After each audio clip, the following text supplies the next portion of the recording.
Next question है, दक्षिण America में निम्न में से किस प्रकार का घास का मैदान पाया जाता है?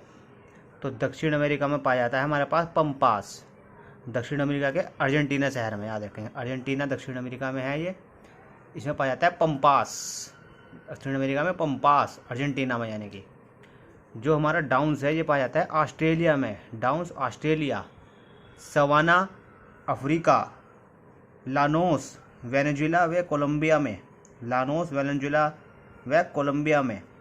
पेरीज संयुक्त राज्य अमेरिका व कनाडा में, जो हमारा पेरीज है ये संयुक्त राज्य अमेरिका और कनाडा में पाया जाता है। वेल्ड दक्षिण अफ्रीका में, साउथ अफ्रीका में, यानी कि वेल्ड।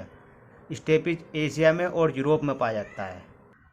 नेक्स्ट क्वेश्चन है, कौन सी ग्रीन हाउस गैस नहीं है? ग्रीन हाउस गैस नहीं है, तो नाइट्रोजन हमारे पास ग्रीन हाउस गैस नहीं है। ग्रीन हाउस गैस कौन कौन सी है? Carbon dioxide, CO2, CFC chlorofluorocarbon बोलते हैं जिसको हम, नाइट्रस ऑक्साइड N2O जिसको लाफिंग गैस बोलते हैं, जलवाष्प और ओजोन। ये हमारी सारी कौन सी गैसें कैसे हैं? Green house gas. Carbon dioxide, chlorofluorocarbon, nitrous oxide, जलवाष्प, ओजोन। यह गैसें पर्यावरण प्रदूषण के लिए भी उत्तरदायी हैं, याद रखें। उसके बाद ग्रीन हाउस गैस पृथ्वी के वातावरण या वायुमंडल में परिवर्तन और भूमंडलीय ऊष्मीकरण, जिसे हम ग्लोबल वार्मिंग बोलते हैं, के लिए उत्तरदायी है। तो ग्लोबल वार्मिंग के लिए उत्तरदायी हमारी सारी ग्रीन हाउस गैस है, याद रखेंगे हम। ग्रीन हाउस गैसें सारी ये है ना, याद रखेंगे। नेक्स्ट क्वेश्चन, जीव का आकार लगभग 0.02 से 0.2 माइक्रोमीटर का होता है, तो वो है वायरस। विषाणु का आकार होता है 0.02 से 0.2 माइक्रोमीटर। और वायरस जो है संसार का सूक्ष्मतम जीव है। वायरस की खोज किसने करी थी? इवोनस्की ने। और वायरस के विषाणुओं के यानी कि अध्ययन को वायरोलॉजी कहते हैं। अब हम देखते हैं वायरस से होने वाले रोग। एड्स, डेंगू ज्वार, पीलिया, पोलियो, इन्फ्लुएंजा, चेचक, खसरा, टैक्रोम, रेबीज, हर्पीस।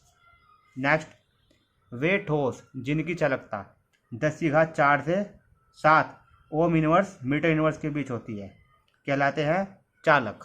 क्या कहलाते हैं वो? चालक। कितनी यानी कि चालकता? 10⁴ से 10⁷ ओम इनवर्स मीटर इनवर्स। जहाँ से चालकता का मात्रक भी आता है, ओम इनवर्स मीटर इनवर्स, जो भी याद रखना।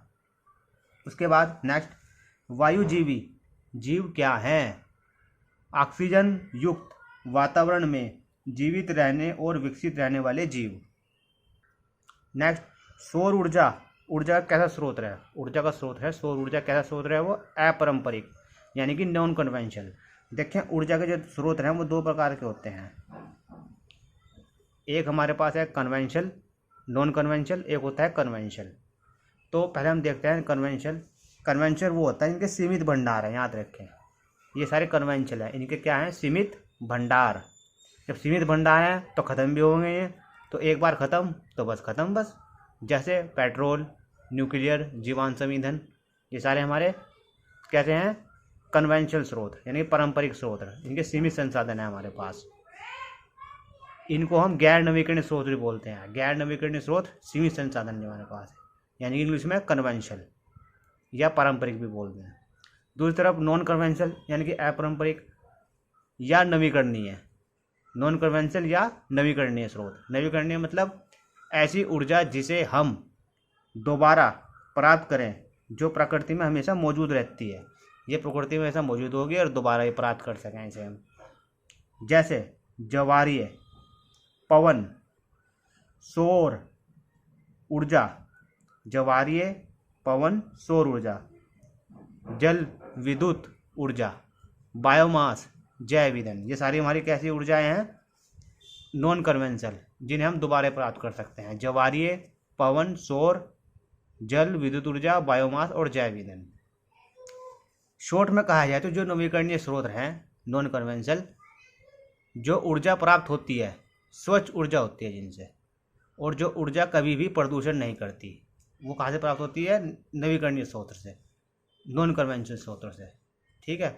जबकि तरफ प्रदूषण करने वाली हमारे पास कन्वेंशनल है, जिसे गैर नवीकरणीय कहते हैं। इसके सीमित भंडार है हमारे पास, एक बार खत्म तो बस खत्म। पेट्रोल, न्यूक्लियर, जीवाश्म ईंधन।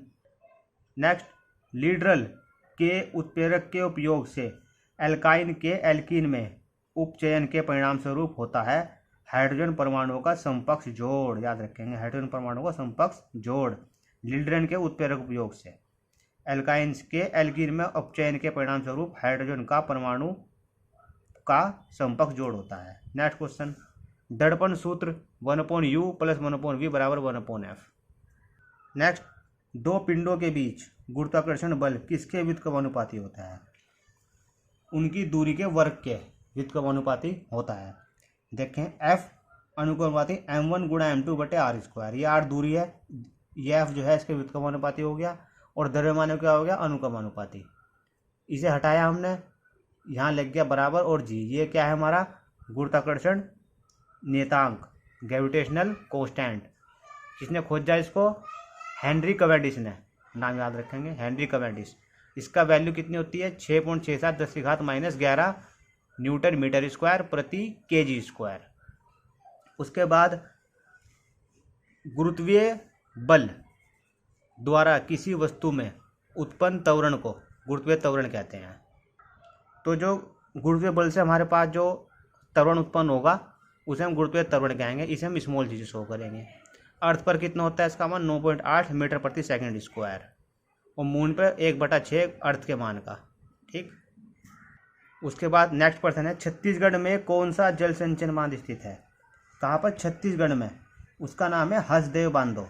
ये कहाँ है? छत्तीसगढ़ में। याद रखेंगे, हसदेव बांधो छत्तीसगढ़ में है, हसदेव बांधो। नेक्स्ट, केपलर के किस नियम में कहा गया है कि सभी ग्रह दीर्घवृत्ताकार कक्षाओं में घूमते हैं, जबकि सूर्य दीर्घवृत्त के किसी केंद्र पर स्थित है? वो था कक्षा नियम। केपलर का कौन सा नियम था? कक्षा नियम, कि जो है सूर्य वो केंद्र पर स्थित है और दीर्घवृत्ताकार कक्षाओं में घूमते हैं सभी ग्रह। केपलर का कक्षा नियम था वो। नेक्स्ट, दो क्रमागत संपीड़नों या विरलनों द्वारा एक निश्चित बिंदु को पार करने में लगने वाले समय को कहा जाता है, उसे कहा जाएगा आवर्त काल। याद रखेंगे। जबकि हमारे पास जो तरंगदैर्ध्य है वो क्या है? तरंग लंबाई है। सही विकल्प का चयन करना में आवेग बराबर होता है बल गुणा समय। याद रखेंगे, आवेग बराबर होता है बल गुणा समय। ये सही है हमारे पास। नेक्स्ट, सतह पर एक समान रूप से वितरित 1.6 × 10⁻7 कूलाम आवेश वाले 12 सेंटीमीटर त्रिज्या वाले गोलाकार चालक के गोले के अंदर विद्युत क्षेत्र। देखो, जो गोला है गोले के अंदर कितना होता है? विद्युत क्षेत्र 0 होता है। याद रखेंगे हम। नेक्स्ट, चिपको आंदोलन की शुरुआत कहाँ से हुई थी? ये 73 में हुई थी। याद रखेंगे हम 1900। और गोरा देवी हमारी है चिपको वुमेन है, जिसका नाम याद रखेंगे। और ये कहाँ से हुई? टिहरी गढ़वाल से शुरू हुई थी। नेक्स्ट है, रेशम कीटों का व्यावसायिक पालन। रेशम कीटों का व्यावसायिक पालन सेरीकल्चर कहा जाता है। और ये एपीकल्चर है, ये मधुमक्खी पालन। और एपिकोलॉजी का मतलब होता है मधुमक्खियों का अध्ययन। याद रखेंगे, एपिकोलॉजी मधुमक्खियों का अध्ययन, एपीकल्चर मधुमक्खी पालन होता है। ठीक है। कुछ और जानते हैं, जैसे हार्टिकल्चर फलों का उत्पादन, पामोलॉजी फलों का अध्ययन। पामोलॉजी में फलों का जो है अध्ययन है, हार्टिकल्चर में जो है फलों का उत्पादन है। माइकोलॉजी कवकों का अध्ययन, आर्कियोलॉजी मकड़ियों का अध्ययन, सूरोलॉजी छिपकलियों का अध्ययन, और निथनोलॉजी पक्षियों का अध्ययन। नेक्स्ट, सुनामी का अर्थ हार्बर वेव बंदरगाह तरंग है। ये जापानी शब्द है। नेक्स्ट, ग्रीष्मकालीन जुताई क्या है? वह प्रक्रिया जिसमें ग्रीष्मकाल में खरपतवारों और कीटों को नष्ट करने के लिए खेतों की गहरी जुताई की जाती है। नेक्स्ट, सभी तत्वों में कार्बन संकलन की अधिकतम क्षमता प्रदर्शित करता है, क्योंकि देखो ये कार्बन की जो संकलन की अधिकतम क्षमता है ये प्रदर्शित करता है क्योंकि CC आबंध सामर्थ्य उच्च है, यानी कि CC bond strength is high. जो सामर्थ्य उच्च है CC आबंध, उसका कारक क्या है? उच्च आबंध ऊर्जा कितनी होती है? 348.4 किलो जूल प्रति मोल होती है। इसे जो संकलन बोलते हैं इसे कैटिनेशन कहते हैं, यानी कि संकलन। संकलन क्या है? कार्बन परमाणु आपस में सहसंयोजी बंध के द्वारा जुड़कर एक लंबी श्रृंखला या रिंग बनाने की क्षमता को संकलन कहते हैं।